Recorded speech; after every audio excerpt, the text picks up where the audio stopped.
নমস্কাৰ মই বাস্তু কনসালটেন্ট অৰ্পণ দত্ত আপোনালোকে যদি মোৰ চেনেলটো এতিয়াও সাবস্ক্ৰাইব কৰা নাই সাবস্ক্ৰাইবটো যেন কৰি লয় আৰু বেল বুটাম দবাই লয়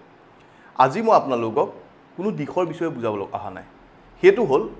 মোক সঘনাই কিছুমান মানুহে ফোন কৰে আমাৰ ল'ৰা ছোৱালীয়ে পঢ়া শুনাত মন বেয়া হৈছে কোনবা ডিপ্ৰেছনত ভুগিছে মোৰ ল'ৰা ছোৱালীৰ স্বভাৱ বেয়া হৈছে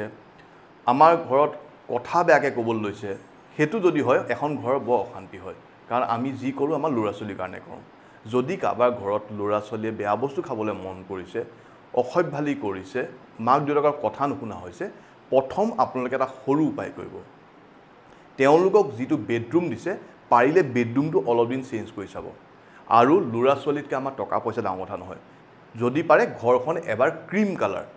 বা হোৱাইট বগা বা ক্ৰীম কালাৰ যদি কৰি লয় আৰু তেওঁলোকৰ বেডৰুমটো চেঞ্জ কৰি এটা বেলেগ দিশত শুবলৈ দিয়ে তেতিয়াও চেঞ্জ হোৱা দেখা যায় যদি আপোনালোকৰ ঘৰত তেনেকুৱা প্ৰব্লেমত ভুগিছে এই সৰু উপায়টো কৰি চাব জৰুৰ আপোনালোকৰ প্ৰব্লেমখিনি সলভ হ'ব ধন্যবাদ